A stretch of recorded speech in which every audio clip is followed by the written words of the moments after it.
Hello, AP Stats nerds. Kitty Morgan, back to talk to you a little bit about day 8 notes.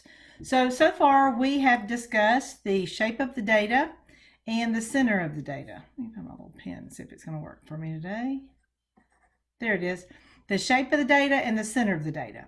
And the next thing we need to talk about, and the next thing that people discuss data with, is if there's an outlier. And we've talked about what an outlier kind of is, but we haven't concretely done outliers. We're going to do that today.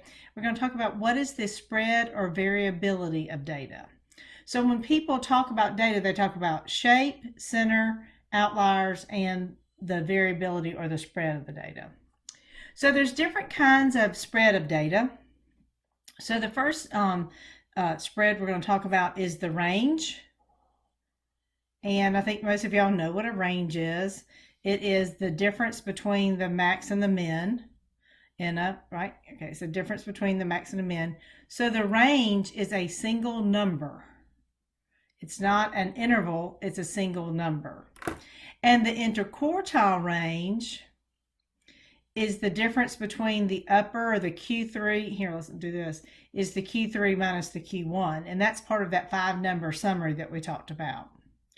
So now that we know that, we can discuss how to find an outlier.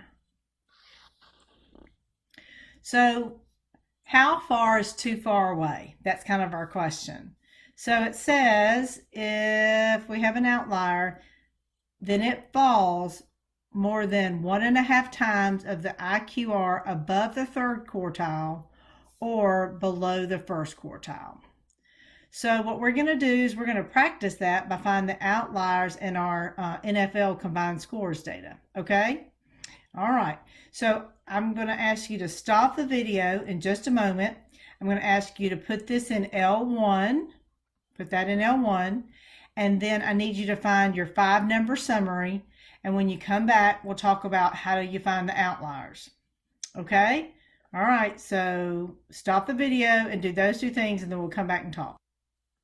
Okay, so I've gone and put my data into list 1, and I did my 5-number summary. If you've forgotten, that's your 1-var stats. That's stat calc 1-var stats with L1 in there.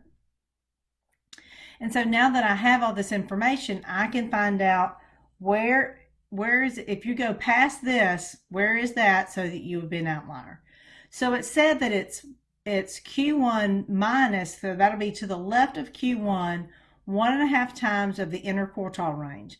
And that's Q3, sorry, pen's not writing, Q3 minus Q1.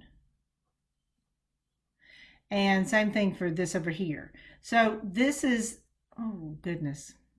So this is your left boundary, and this is your right boundary. Y'all, bless my heart. This is your right boundary. So any numbers below or above, so any numbers below what we get here and above what we get here would be considered outliers. So let me finish writing that. Minus 35. And so when you do this, what is Q1? Q1 is 48.5. No, Q1 is 35. So sorry. So 35 minus, and this ends up being 20.25, is 14.75. And then Q3 is 48.5. And if you do this on a calculator, I'm not going to ask you to do that by hand. That's the same. Hey, y'all. This number should be the same thing as this number. It's the same value. It's just to the left or right of another thing. That's so crazy. It's like, I've seen that number before. Crazy nut. All right, so this is, oh, you know what I did when I wrote this? Q3 is 48.5, not 48. It was not going to give me my right thing. Sorry about that. So 48.5 plus that is going to be your 68.75. So now that we found the boundaries for what is considered excessive or too much to be away from the data. How do we find out if our data has any outliers? So we want to see, is there anybody less than 1475? Well, you found that the minimum was 16. So if the minimum is 16, there is no one less than 1475. So there are no outliers to the left. No outliers to the left. To the left. And then, are there any values that are greater than 68.75? Well, your max is 79. So I know that there is at least one value where it's greater than 68.75. But to really look at it, I'm going to go look at my list. And as I do this, I'm going to talk to you. And you know I love an sort ascendingly list, right? Okay. And your list probably popped up like that. So to get to the bottom of the list without going down, you can actually go up. And then you can see the bottom of your list. So it looks like to me that 72 and 79, so, I didn't mean to do that. Stat list, edit, there we go. I'll have to do it again, here we go. Go up, okay. It looks like 72 and 79 are both above the 68.7. So we're going to include those. 72 and 75 are greater than 68.75, which means they are outliers.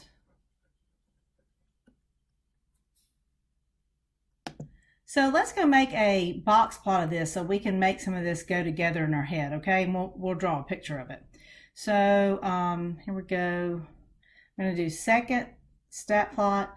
And I already have mine turned on. So notice I've got my stat plot, my little box plot, L1. Okay, I'm just showing you this. You don't have to do this. I just wanted to show you that. Make sure all your other plots are off or it'll get mad at you. So notice that my graph, there's two dots over here by themselves. That is your outliers. And normally when we do it, we do little stars. I don't know why, but I guess they're fun. And let's kind of do a trace and see what we have here. And let's go all the way to the back. So your minimum 16, there he is. And there's nobody over here that's an outlier. If so, there'd be a little box by itself. And then I want to figure out where every point is. 35 was the Q1, so that makes sense. And it says it down here. And that's what our data showed. The median should be next, 40.5. There it is, yep. And then the Q3 was 48.5. What is the point on the end of this? 65.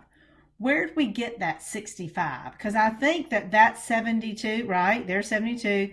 There's 79. Where did we get that 65? I don't know. Let me go look at my list. So if I go look at my list again, and I want to get to the bottom, so I'm going up because I'm crazy. Notice that 65 is the last number before your outliers. It's the last number before your outliers. So let's make a little drawing of that so we have it, okay? So we had the box, well, maybe. I don't know if that's perfect for that drawing. I don't know if I'm drawing. Let me go back and look again. Let me look at the graph again. A little bit more on, okay, good. And I can know I really should draw this and mark everything. I'm just doing a little sketch just so we have something visual. This is not perfect, so please don't quote me on this. It's more like, maybe. Whoopsie. All right, and then we had this going out to, that was pretty far. And so sorry, this computer and this pen's being weird. And then we had,